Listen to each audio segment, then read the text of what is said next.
We at the Uncle Hack podcast would like to take time to give you a public service announcement about the audio quality of this episode. We apologize deeply. Actually, no, we don't. We do apologize to Sam Walker, who did take time out of his day to come and chat with us because we are fucking idiots here. And somewhere and sometime, the audio was lost that was recorded from our drivers. So... we just want to say we're fucking idiots. Welcome to the Uncle Hack Podcast, where dudes pretty much just talk dude shit.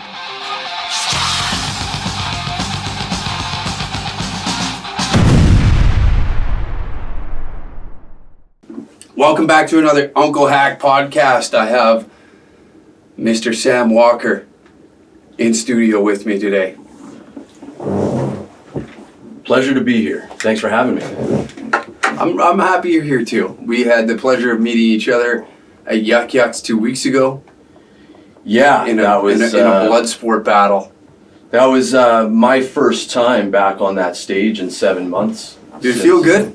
It felt great. It was awesome. That was a great show. That was It was called the Meers Showcase. Mm-hmm. And it was a fella named, the one and only Brett Forte. Yes. And another guy named Todd Ness. Yeah.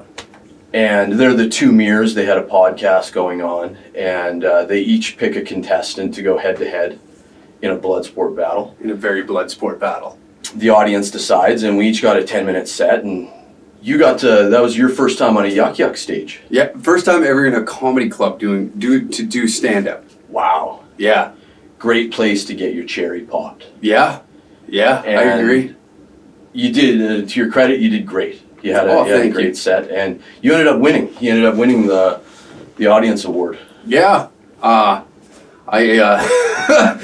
I don't know if it was just out of sheer embarrassment because I opened up so poorly with a fall off the stage and then a mic cord falling out. So I think it was more out of sympathy. But you know what? Nobody ever counts how the goal goes in. You know, it's the score at the end. 100%. And this is show business, not show friends. Yeah. So it is. There is an aspect of competitiveness to this, and I'm a 5-time roast battle champion. At Yuck Yucks. Yeah. Brett Forte's roast battles, I'm essentially the Hulk Hogan of roast battles. When it comes to Alberta roast battle. Or no, I guess because you took that title out west too, didn't you? I have. I am 4 times undefeated in intercity competition. Nobody coming close to that. They don't want no smoke, is what you're saying. They say they do, but they're liars. Always liars. And I really took that to a next level, and so it was nice to be back on the stage competing in the sense, like, a comedy competition is a bunch of happy horse shit. Mm-hmm. It really is, but the crowd likes to cheer for somebody, and I'm really glad it was you. If somebody was going to beat me, I'm glad it was you. I appreciate that. Because there really wasn't anybody else that could have beat me. Hey, I agree. You know what? They had to ship in an Edmonton boy. You know? Yeah. And then you're essentially making the mega powers go against one another. You know, you tear up the stage, I'll tear up the fucking YouTube, and now we got to collide. Yeah. An unstoppable force meets an immovable object. There it is, brother. Oh yeah. Electrifying. Oh yeah. The handsomeness in this room, I gotta say, is just off the charts. Well, we don't even have studio lights on right now. It's beaming in here. The security guard downstairs was getting out the lubricant when I walked in the building. He knew what was going down. Yeah, he also hasn't had a boner in 60 years. So right now he's calling up some escorts, is what I'm getting at. He's calling up some ladies of the evening. Well, this is Edmonton, and let me tell you, the ladies of the evening out here are fine. I really love this. I love this city. I may be from Calgary, but I love Edmonton. Do you find when you come up here and do your comedy, it resonates more with the people here or in Calgary? Because you could, let's call it what it is, you're more of a blue comedy, kind of dark humor. And that's my style. I laugh at that shit. I like your comedy. I pissed myself. Goddamn right. That's about as high a compliment as you can get. It really is. Mm-hmm. And I get that fairly often, actually. A lot of women come up to me after the show, mascara running because they were crying and laughing so hard. And I peed a little. And it's like, thank you. No, that was just pre-cum.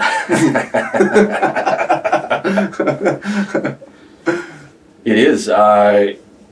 Yeah, it was nice to see that you've thrown your hat in the stand-up comedy ring, because it's been diluted out there. It really has, especially over the past 8 or 9 months, however long this crisis has been going on. Yeah. It really changed the landscape overnight. Like, everything about what we do is being contradicted in the regulations. And in terms of like speech and everything, is that what you're kind of that's definitely an avenue towards, but the business model for a comedy club, and really any business, is to pack in as many people as possible, serve them as much drinks and food as you can, and get them out of there for the next show.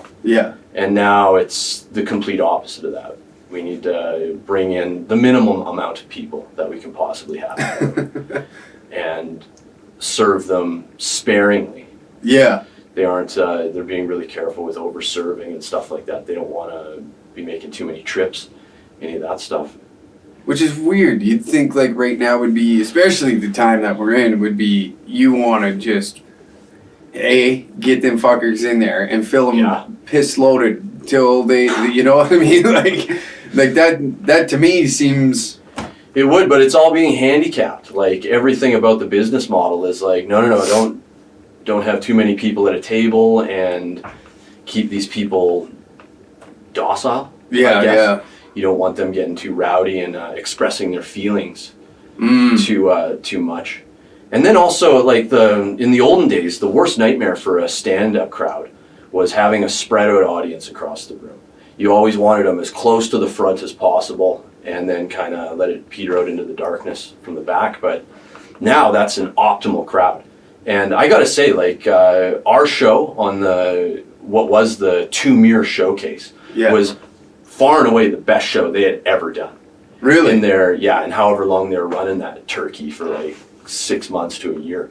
Really? Yeah. And I had on good notice from staff and comedians and management there that our show, where we competed head to head against one another,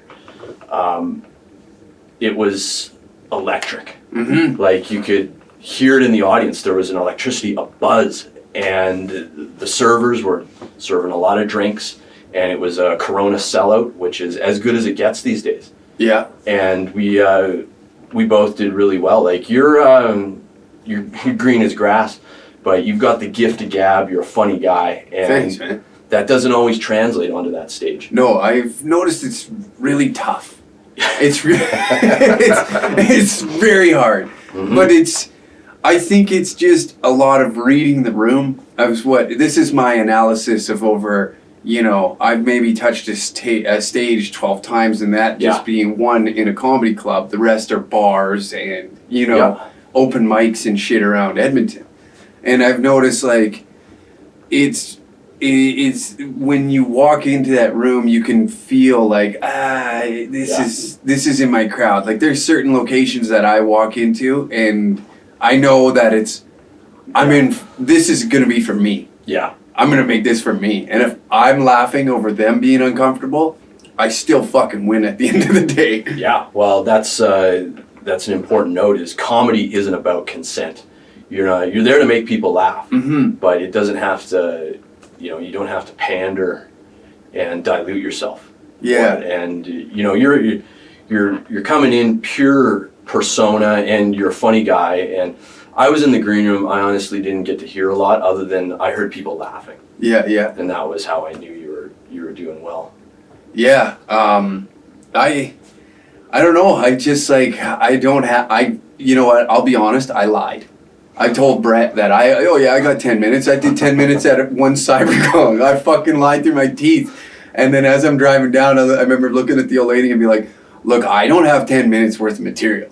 I'm going in here fucking handcuffed, man. And I'm praying to God that just the way I interact with people, and I can drum up something. And my whole drive down, I'm just like, anxiety ridden. I'm like, fuck, I don't have 10 minutes worth of comedy. I've got 4, and it's awful, and it's not ironed out. Well, it didn't matter because you had them, and your crowd work was a lot of fun. And then I heard you almost fell off the stage, and it's like, hey, this ain't dancing for dollars. No. And speaking of this ain't dancing for dollars, you won $100 off of that. Yeah. Yeah. A brown one, and it felt. I still got it. I'm that big of a tightwad. I still have Is that your first $100 in comedy? my first 100 in comedy? That's great. Yeah, it was really cool. Like it felt really good. Like like, do you recall like the first time when you touched a stage in a comedy club, and just like that feeling? Did you have that anxiety and that like that nauseous kind of feeling? Like fuck. There's always going to be a bit of that. Like that's good. That's your body getting ready for battle. And that's essentially what we're doing, is going into the arena for the blood sport.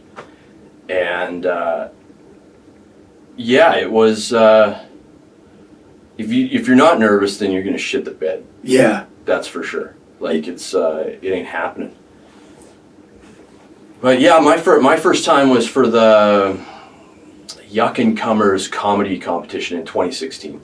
That was my first time being on their stage, and I rocked it. It was good. But I'd been hitting the open mics for a good year, and I was a bit polished and ready for that kind of stuff. Right. Didn't win the competition, but that did not matter. Just the fact that I had made it onto that stage was enough for the powers that be to send me out on the road. And out west here, they throw you to the wolves, and it's sink or swim.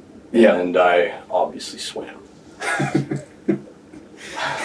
The guy's got some flippers on him. Marc Spitz style, daddy. I was Marc the Shark out there, and I didn't miss a beat, and I haven't stopped since. Like it's just been every day is more good news after that. Getting booked for shows, bigger and better shows. And you got a shout out from Mark Breslin, man. Yeah, the godfather of Canadian comedy. Right. I got to showcase for him in Toronto in 2018, and blew the roof off of that place. Good for you, dude. That's awesome. Yeah, at that time it was like the set of my life, and he was there to acknowledge and notice it because he sees them all. He sees them all, and for him to specifically come out to see me, and for me to deliver, especially deliver, because he's I won't say jaded, but he just kind of gets into a zone where he's not even really paying attention. He's just listening to the crowd, but I guarantee I had his goddamn attention. And it was, it was storybook, man. Fuck yeah. You've had like a... Meant to do. Yeah. You, in like the progression that's happening, like this fucking COVID thing kind of fucked you, especially on the momentum wise. Like, with Kill Tony, you had your set on Kill Tony. Yeah. And then got to open for him after, if I'm correct? Yeah, I did. I got to do 2 shows with him that weekend, and the first show was it was a rocky one, but he enjoyed it tremendously. Yeah. Like comedians love watching him creep out an audience, and that first audience wasn't ready for me. And then the second show of the night, I killed it and kind of cemented like I wasn't just a fly by night guy. I seriously deserved to be there. Yeah. And I delivered. And then I got to do JFL Northwest, Just for Laughs Northwest in Vancouver in February. Nice. And that was another Kill Tony. Their largest ever, 1,300, sold out show at the Vogue Theatre on Granville Street. And yeah, I was heading into that. And then I had an album recording on February 28th and recorded a comedy concert film that'll be coming out in the near future. Perfect. Is there no set release date for it yet? No, I got legal wranglings going on. That's how you know you're getting successful. Yeah. It's because the vultures they're starting to circle. Yeah, they want to pick your bones of something. They want to, well, tough shit, I'm still fucking alive and it's all muscle, daddy. Ain't no bones to pick yet. No, I see a lot of muscle still there. Well, I'm a working man like you. I do come from a blue-collar background, and I feel really honored to be doing comedy. Mm-hmm. Because this is like the cherry on top of my life. Like, I've built a foundation. If I never got to go on stage again, it wouldn't be a big deal. Yeah. You know, I gave it all while I had it and did it. And I know what to do with my body to make money.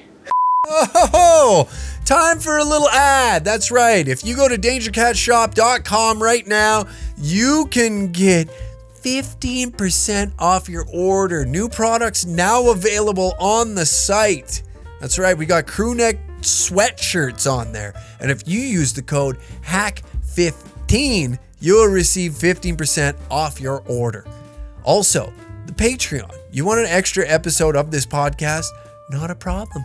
Head on over to patreon.com/dangercat69. We're going to release an audio version, exclusive podcast every week when this podcast is released. So you will not only get this episode that you're listening to 48 hours earlier than everybody else, but you get an extra episode when this one drops that you're watching right now or listening to on Patreon. So patreon.com/dangercat69. You can also become a producer of the podcast by subscribing to the Danger Dong tier. I don't know which tier it's labeled, but you can become that. Anyways, back to the podcast. I'm skilled. I can see that.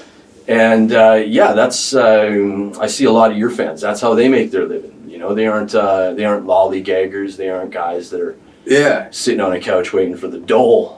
No, it's a lot of blue collar dudes that they get out there, they get it done, and it's sick to have an You know what?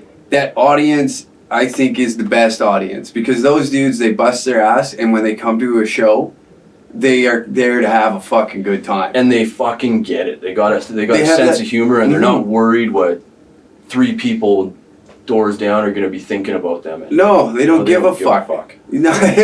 Jinx! Right? But yeah, it's like, my theory is when you have to work that hard in battle conditions like winter up here, the last thing you give a fuck about is a word hurting your feeling.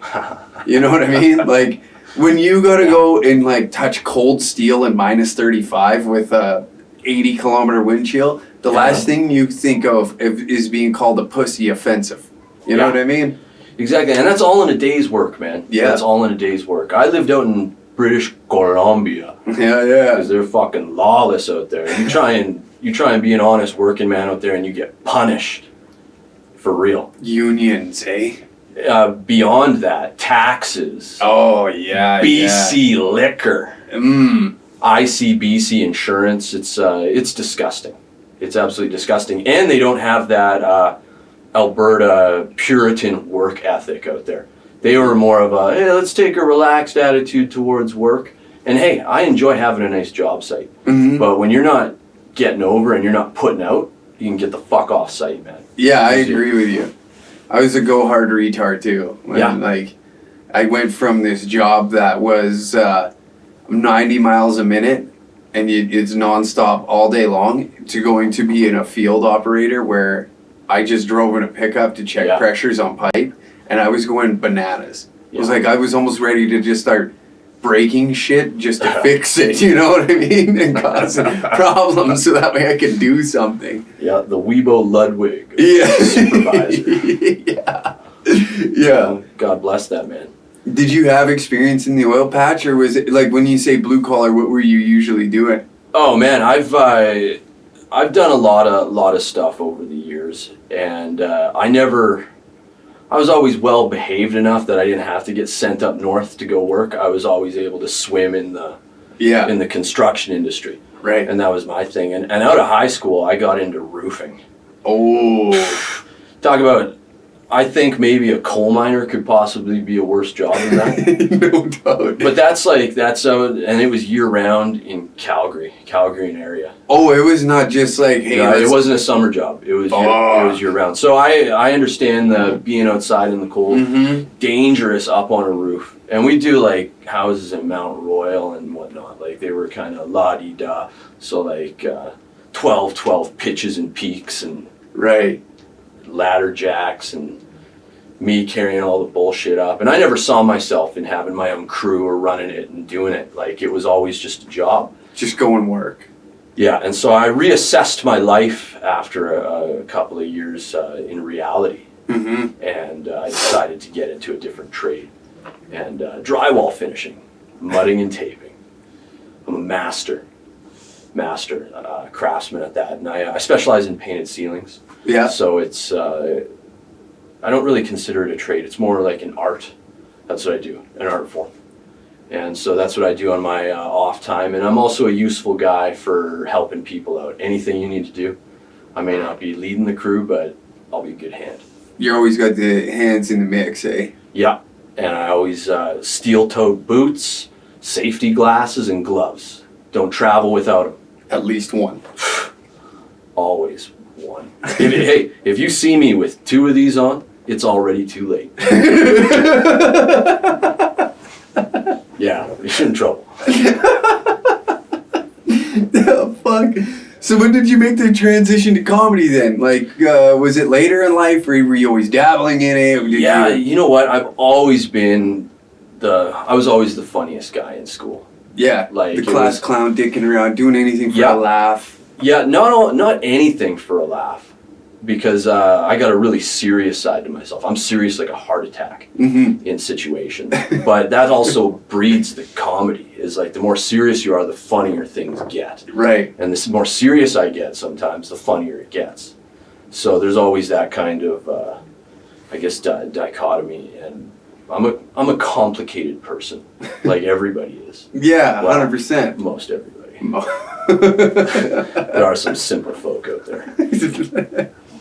And I always gravitated towards making my friends laugh. That was always a big thing. But stand-up seemed to be like this impossible dream, and didn't know how to get to it. But back in like the early 2000s, I'm talking about turn of the century here. Yeah. I started getting into making my own short films and stuff like that. Okay. And when YouTube first came up in 2006, I was on that. And I had videos that were getting banned, that were getting copyright infringement, age restriction, back in 2006. So I knew back then I was on the right path. Yeah.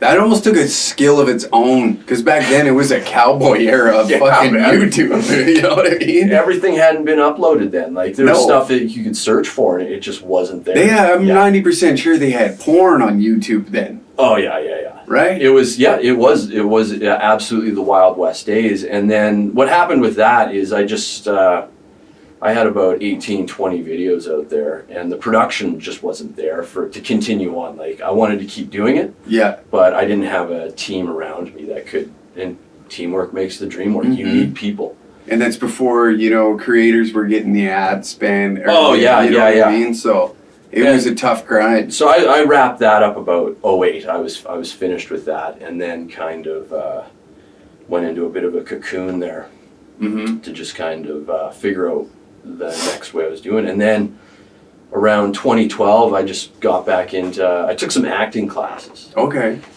Company of Rogues in Calgary. Yeah. And it was just, getting into that, helping you get ready. It wasn't like teach you how to cry or whatnot. It was more like how to have a good audition and how to fine-tune your monologues and stuff like that. And so it was incredibly helpful. It gave me a real idea of what my presence was. Always a strong presence. But this was like you're in a class with a bunch of wannabes, and you really figured out who was serious and who wasn't. Right. Kind of thing. And I was ready to go. And so I started auditioning for theater, live theater. Okay. And got into that scene for a couple of years. Okay. And was it more like comedy based, or was just like you would kind of do anything just to kind of? I did. I enjoy dramatic acting. Yeah. And whatnot. That's a big part of. They do say comedians make like the most like dark characters. I'm ready for anything. I see these jackanapes celebrities go up and try and make a speech for an award or some bullshit. Yeah. And just watching them, it's like there's shit in the bed. Get somebody to write your lines for you. Like I write my own lines, I write my own jokes. You put me in front of a microphone, I'm gonna go 100 miles an hour, and you're gonna have to light me because I don't want to give up the mic. I walk into a room, I see a microphone, I want on it, and so it acting becomes much easier because you understand, you're comfortable in yourself. But my first role on the stage was in Night of the Living Dead. Oh, okay. Workshop Theatre presents Night of the Living Dead, and I think the director was Roger LeBlanc. I don't know if he's still around. French director, must have been good. he was a young guy, and I ended up auditioning for one of the leads. Didn't get it, but he asked, "Do you want to be a zombie?" Fuck yeah, I want to be a zombie. Hell yeah. And so yeah, I became lead zombie, and it was great. I got killed multiple times throughout the show, and costume changes. It was serious business. It was a lot of fun. Had a lot of fun, and then the next big one was I got the lead role of Miracle on 34th Street, playing Fred Gailey. Yeah, I say Good Santa score. Claus's bacon. Yeah, Good score. it was great, and it was a huge role. Like I remember looking at my lines, and there's like page after page, and it was like, "Oh shit, son, you better get learning." Does it, like, man, I got a shitty fucking memory. Like, for something like that, like, are you constantly, like... It's a huge thing, remembering lines, and until your lines, it's known as being off book. Mm-hmm. As soon as you're off book, then you're ready for the performance. But if you are struggling for your lines while you're on stage, the performance is never going to grow and evolve. Right. It's going to be shit and garbage. And so I made damn sure, especially as my first lead, and there was like a cast of 35, 40 people in that, aging from like 3 years old to 80 years old. Right. It's a large production. And I didn't want them sitting there, me hemming and hawing over my lines. So I had an actor friend who gave me some helpful tips and tricks. And what I did is I wrote it up on a big poster, wrote up the huge monologues and put symbols and numbers around stuff so that I knew, just to help in the memorization. And I just read that and memorize it and go to work. And while I'm working, running my lines. Huh. And that's part Crazy. of the, yeah, that's an advantage. Did you do that with your comedy, too? Oh yeah. When I was first starting out, I'd be working during the day and then hitting the open mics at night. Yeah. And yeah, during my work day. And taping is a really solitary thing. Like, there's usually not a lot of people or equipment around you because everything's got to be out of the way. Yeah. So yeah, I just go, and then if there's nobody around, I'd say it out loud and like practice my enunciation and what words I was going to use, because when you're starting out, like, heck, you got a storybook career starting here with you. You know, you get to start out at a club and you get 10 minutes. Yeah. That's huge. And you massive. didn't die.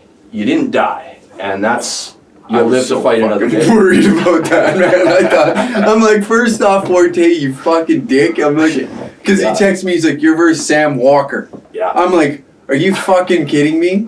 I'm like, is this a joke? And he's like, no. Yeah. You're versus a 5-year guy. I'm like, lovely. So this is what this is? You just fucking... Yeah. And I laugh. I think it's fucking funny. Let the YouTube dick wants to come and try his hand at comedy.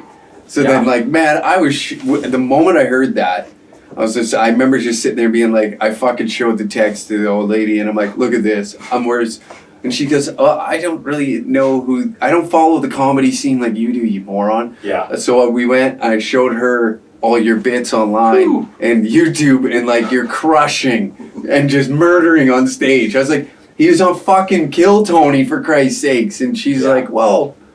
It'll go fine. Your typical girl response, you know what, it'll be great. You're gonna do great, no matter what. I'm like, yeah, you know what, you're right. At the end of the day, sure, it's competition, it's a blood sport. Yeah. Me and you pulled our swords out, but it's still show. We gotta put on a show. We did, and that was... And I think that was the fun part of it. It was, and I respect you. I've seen you over the years and see how far you've come, and obviously...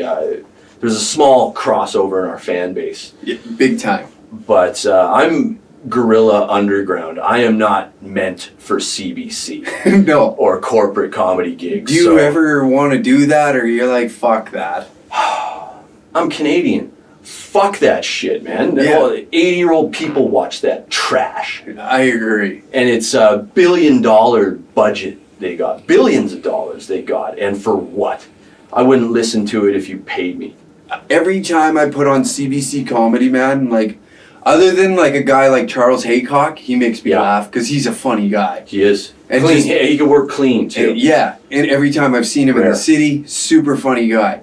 But then the follow-up act, I'm like, this is awful. And it is. Yeah. It's catered to that 80 feel-good TV, you know what I mean? Like, Don't upset the order of things. Don't make people think. Dog and cat jokes, here you go. Yeah. My wife said to me the other day, and it's like, oh, God, here we go. How 10 minutes of this shit? Like, and here I am shit talking comics. like I'm a somebody, but at the same time, like, I can't, like, I respect guys like Big J. Okerson, you know, the fucking, who else would be? Legion of Skanks. Yeah, Legion of Skanks. I'm a huge Tim Dillon fan. Like, I like these guys that kind of look at Hollywood and all them and just kind of say, fuck you, I'm going to do my own shit. Comedy club don't want me? Oh, I'll go somewhere else.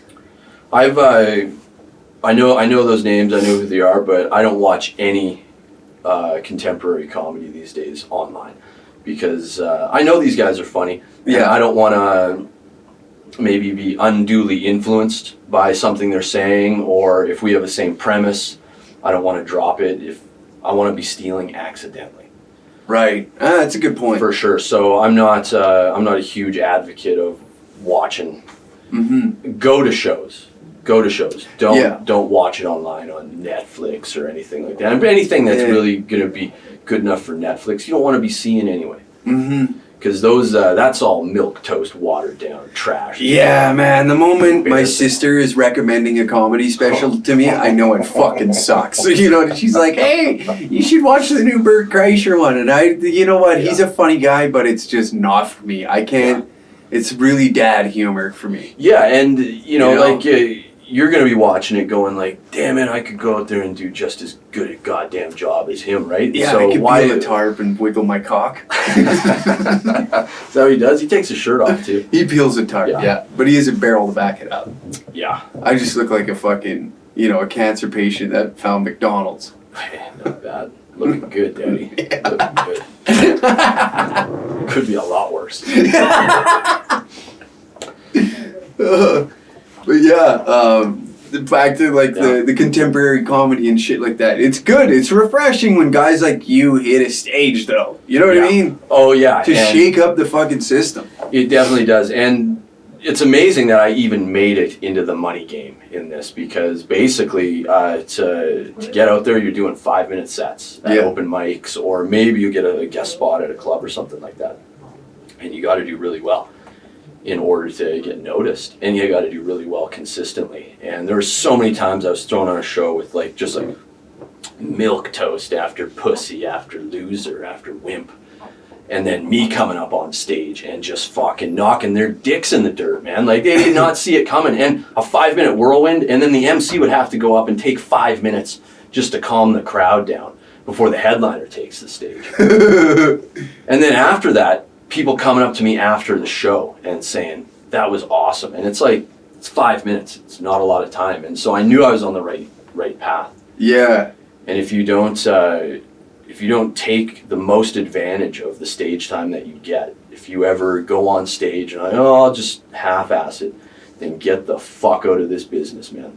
Yeah. Like, now you've been in the game now for what, 5-6 years? Yeah, I'll be coming up on 6. Yeah. Do you see that a lot? You see these guys that, obviously you're going to see guys come in and think, well, I can do stand-up, and then obviously leave. But then do you see, what do you think's worse? Here's a question for you. The guy that comes and just, well, I can be stand-up, and then does like 3-4 sets, realizes he sucks, leaves, or that it kind of chews up mic time, especially now, or the guy that just kind of fucking does not get it?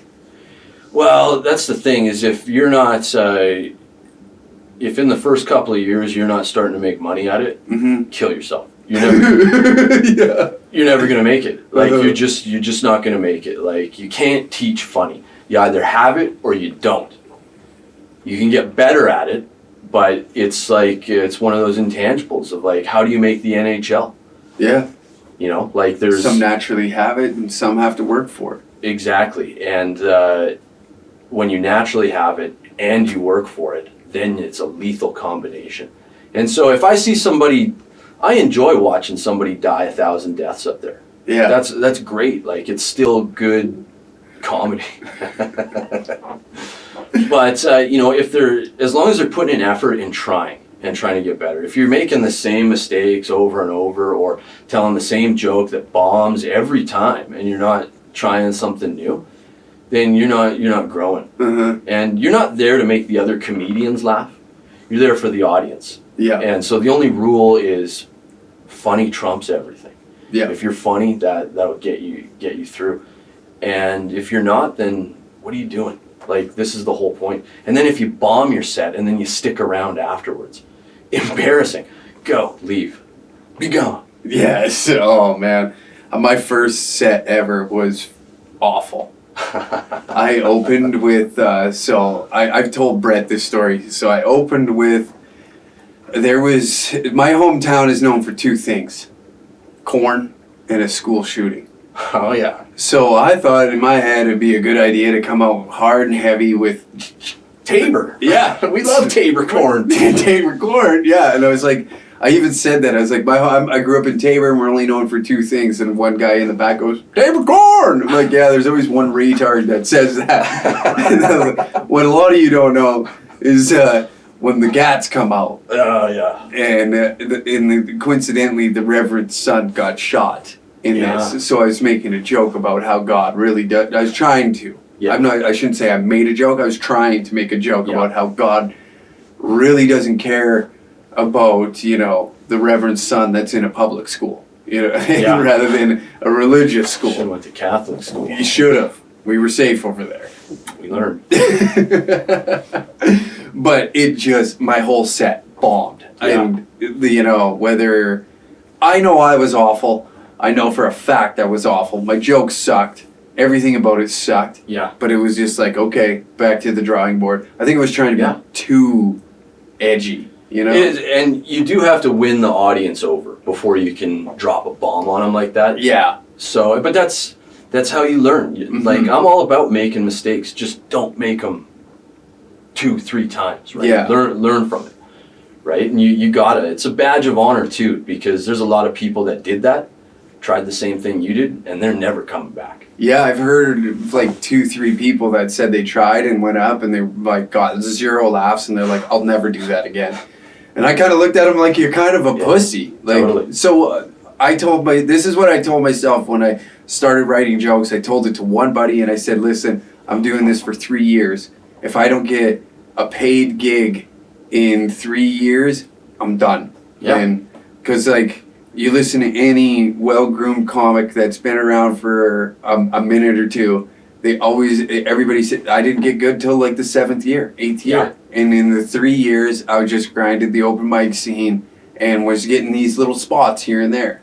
Yeah. And that's in my head. That's what I told myself. Like, it's not going to be like, oh, we're going to go do this for a month, see if I like it. Yeah. No, it's a grind. It is, and it's a lot of traveling and getting around. And that's really cool that you came all the way down to Calgary from Edmonton, because it took me a long time to start doing, within my first year, starting to stretch out and do road gigs. I used to drive up to Edmonton to the casino, do a set there, a 5-minute guest spot, stay for the show, and then drive home in the same night for a 5-minute spot. Yeah. And that's what it takes to get to the next level. Hell yeah. Like when Brett told me, hey, I'll give you 10 in Yuck Yucks, I said, yeah, well, I got to work the next day. I don't give a fuck. I'm going down there. I'll make whatever needs to happen, because that's a fucking opportunity that not most people are going to get, especially in these times right now. You know what I mean? Yeah. And what's extra special about the show that we were on,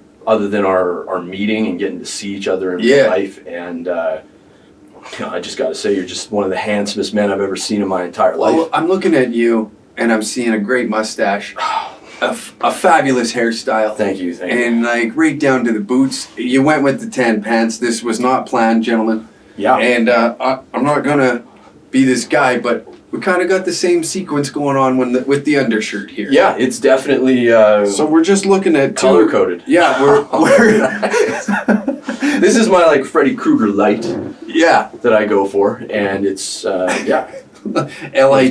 or GHT. It ain't a 50-50. Yeah. We don't drink light beer around here. But back to that show. That was the final ever 2 Meers Showcase. And we rocked the house. And we rocked it. We set the standard. You got paid $100. Todd paid me $200 just to be on the show, because he wanted that kind of quality. So I made my money, because this ain't dancing for dollars, Todd. You know it. And then I respect the under the table deal, by the way. Yeah, thanks. It's the way she goes. I don't want to take anything from your win, but if I won that $100, I had a Sharpie in my pocket. I was going to autograph it and pin it to the fucking green room wall. Respect. I would like that move. And watch all the open micers. And when you left, I would put DC 69 on it. Just kind of throwing my tag on it. Just good. That's the way to go. That's the attitude we share. Yeah, there's going to be. I have a feeling that there's going to be plenty more shows that we're on in the coming days, weeks, and months and years. Mm-hmm. That's for sure. But one show we'll never ever get to do again is the Meers Showcase, because that no longer exists. And really? there's been some controversy in the last couple of weeks. I did see a small amount of it, but I mean, you're in the Calgary scene, and I am, and this is comedy is a brotherhood. Yeah. Even if you're a woman, it's a brotherhood. Right. This is something that, you're a part of. We're all in this together. Mm-hmm. And this ain't for everybody, and those that know. Real recognizes real.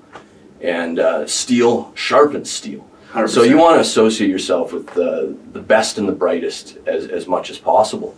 And Brett Forte is a tremendous rival of mine. I have incredible respect for him, and he's a rival. I love to compete against him, and he's bar none the finest young comedian in Canada, maybe even in North America, by far. Like his professionalism is beyond anything, and he got into some hot water recently. I did see that. So he has a joke, and he's been telling it for 4 years, and it's. The punchline is East Indiana Jones, taken from a newspaper story from a Sikh man that rescued a lady in Kamloops a number of years ago, used the fabric from his turban and brought it in. And Brett tells this joke forever. And recently in Calgary, there was some Sikh gentlemen that rescued some young kids that had fallen through the ice.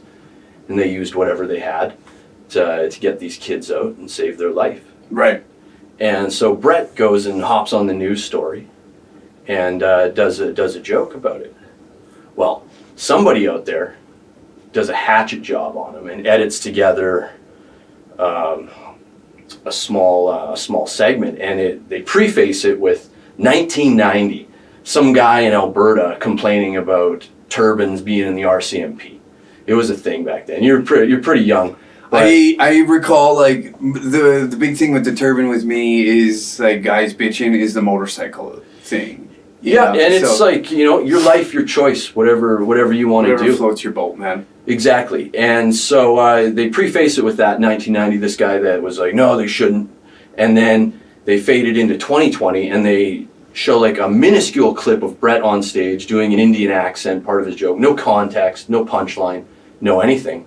And they made it into a haterade get-together. And he got more than 1,000 death threats, canceled off of Instagram instantly. And, it's just a poor situation because he wasn't being mean or malicious. It's you're part of Canada. We're all here to laugh. Yeah. It's a form of acceptance. I will say, like, too, even in the bit, I've heard the bit, and he praises the man, 2, 3, 4 times by calling him a hero. And probably 5. I haven't heard the joke in a while. But yeah. It's a great joke, and it always does well. And for them to take him down for that kind of a joke was just kind of obscene and unnatural.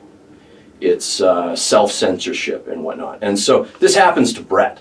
And CBC, he was recently profiled as one of the top comics in Canada, CBC. They yanked his profile down, his special, everything gone overnight. Wow. Just, within like hours of this thing going on.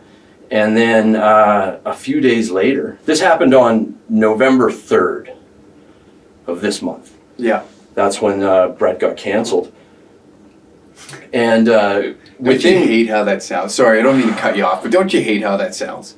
I got canceled. I do, and that's the thing, is it could happen to any one of us out there. Anybody. They can take something and misconstrue it till the cows come home, especially comedy. Oh, big time. Yeah, it's a travesty. There is hours and hours of shit that I have said that it's just, all we're missing is that cigarette lit at the gas pump, and it's a kaboom, baby. Yeah, it is. And there's a big difference of things you say in the privacy of your buds while you're having beers and then what you say in public or on stage. Yes.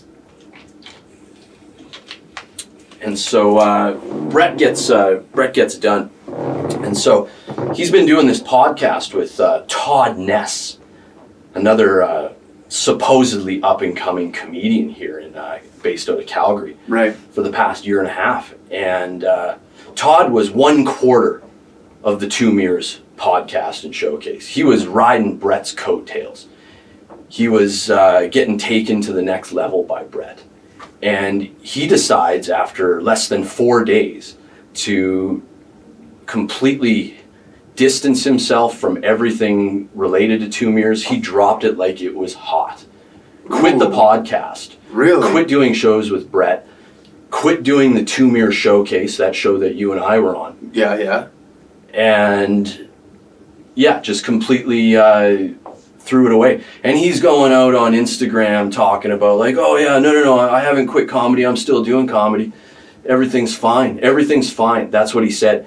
And Todd Ness, no, everything isn't fine. Okay, yeah, It isn't fine. You're not, this could happen to you just as much as it could happen to Brett. And for you to turn tail and run and be scared about not getting your CBC special. First off, Todd didn't get the CBC special. He's not even on their radar. Mm-hmm. They don't give a rat's ass about. Sorry, my equipment rudely interrupted you. That's fine. I was getting a bit heated there because I feel very passionate about this. And the fact that comedy isn't about consent and Todd Ness is looking to please everybody, that's never, ever going to happen. You're never going to be loved by everybody, so why even try? And to throw Brett under the bus, Brett's my greatest rival, but I consider him a brother. That's why our rivalry has been so hot and so heated, and that's why we're so passionate.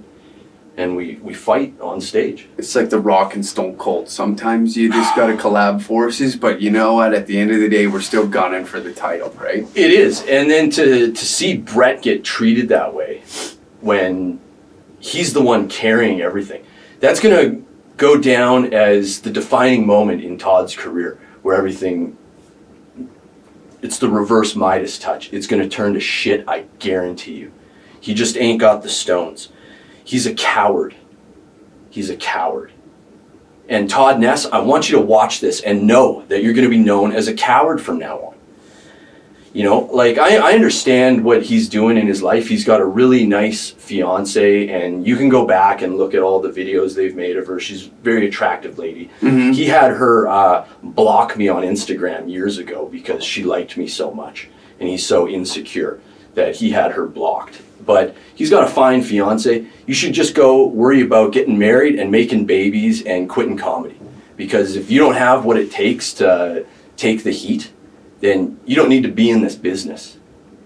You can go on and get the hell on. Yeah. It's a hot take right there. It is. It's a hot take. He's saying that he'll still do shows and still come around. But what happens if Brett's on stage? Are you going to wear earmuffs? Earmuffs and a blindfold and maybe a diaper? Mm-hmm.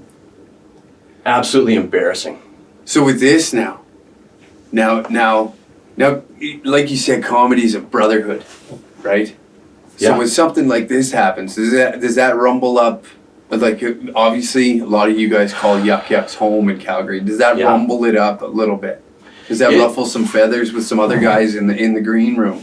You know what? It's inconsequential what the other comedians are thinking. Mm-hmm. It's about actions speak louder than words. Correct. And when you turn tail and run like that, and especially leave your partner who's brought you to the dance. Yeah. Todd would not be anywhere where he is without Brett Forte, 100%.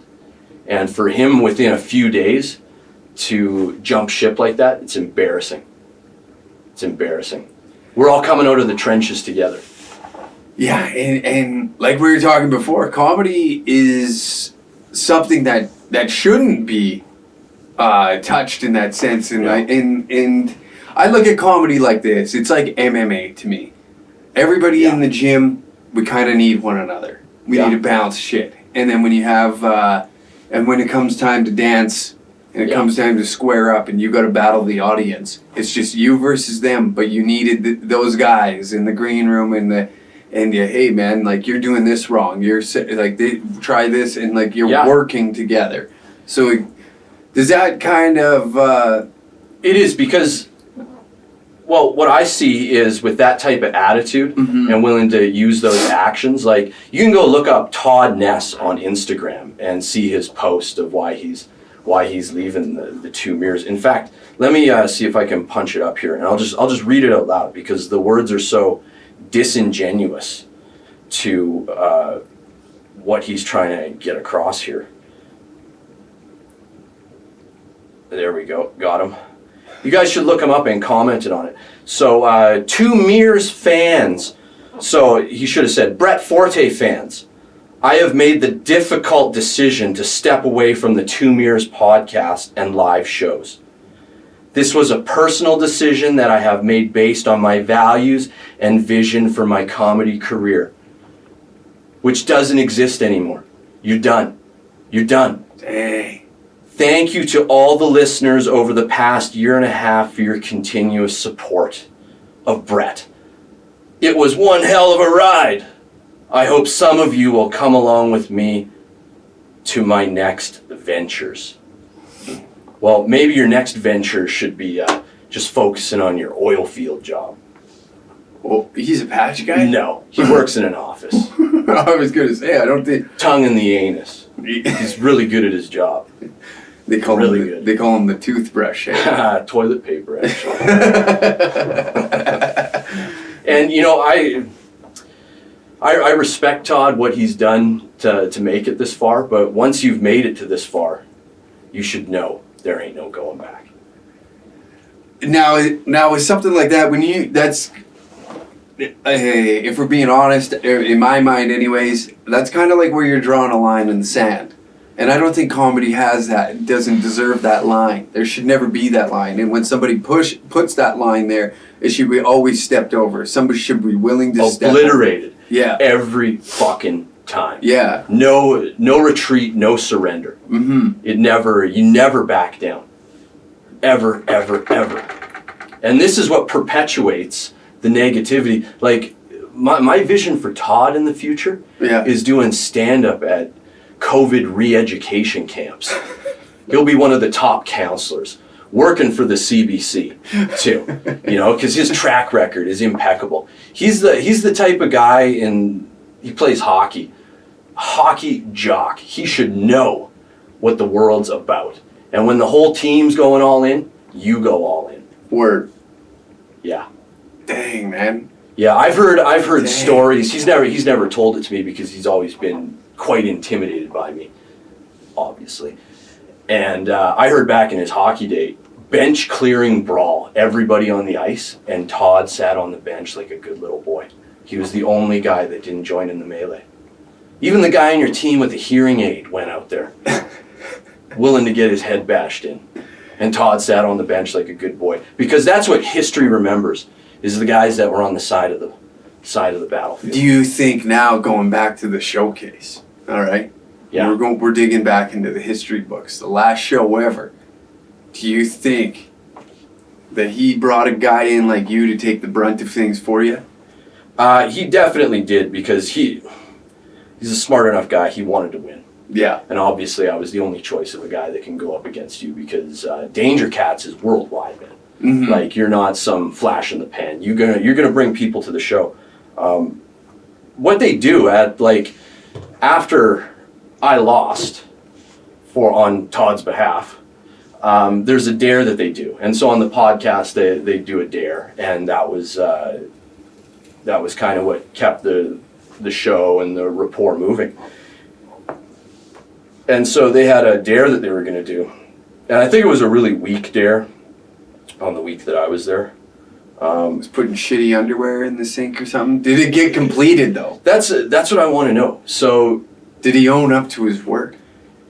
Yeah, because Brett didn't get canceled to the 3rd, and we did our show on like 27th. October 27th, yeah. Yeah, so he should have had more than enough time to get that job done. I should give him a call right now and see if he did the dare.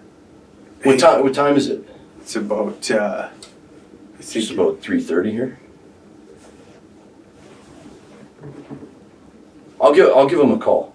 Then let's see. Let's find this out. This is information we need to... Please stay on the line while your call is completed. Long distance charges may apply. Nope.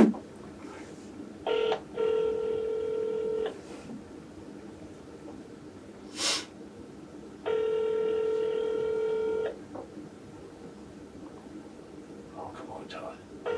Pick up. Today's a work day, though. It is.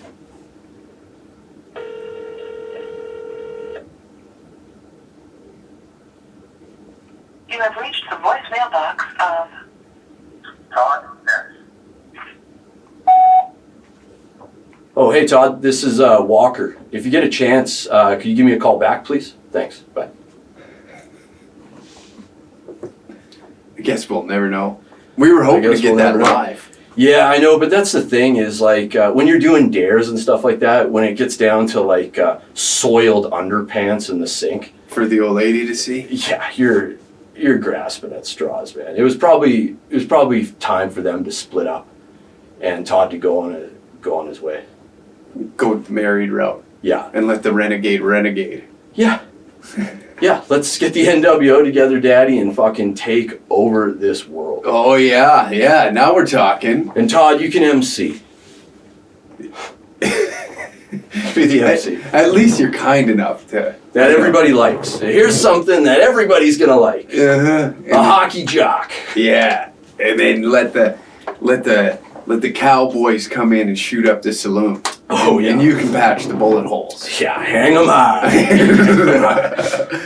Because when it's high noon, partner.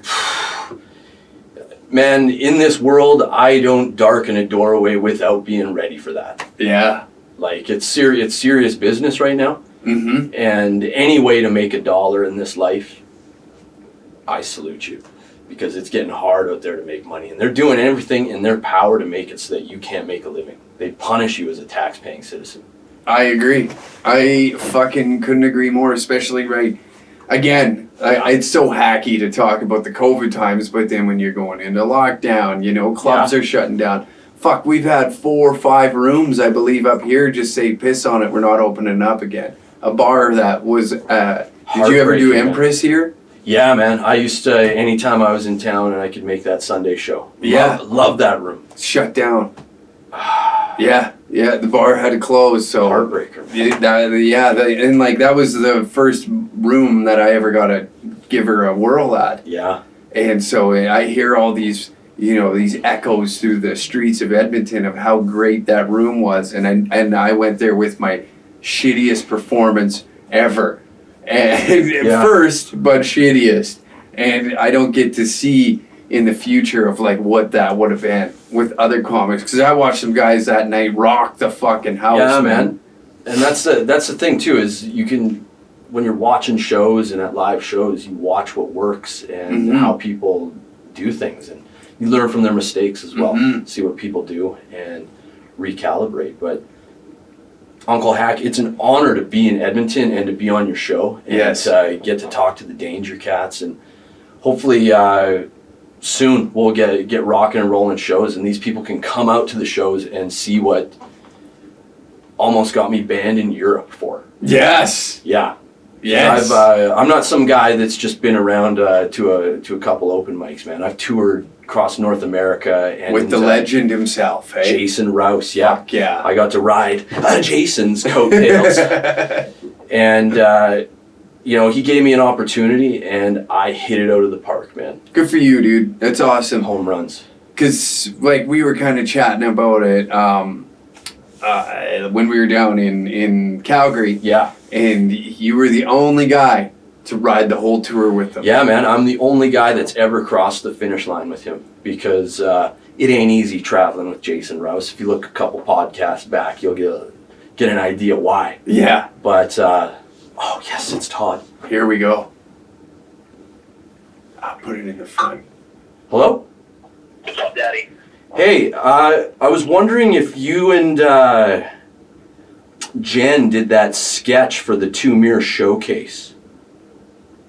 No, which one? The one, the dirty underpants in the sink. No. You didn't. No. How come? Well, because you had ample time to do the dare. Why didn't you film it? Well, because by now we're not doing the Meers Showcase anyway. Yeah, but this was anyway. This was before you quit the Meers Showcase. Right. So you had me on the show. I go up there, lose to this internet phenom, and then you don't even do the dare? Yeah. I mean, what difference would it make? Those words will echo through history, Todd. What difference would it make? I mean, yeah, honestly, man, what happened was, like, if we were continuing the show, I would have done it for sure.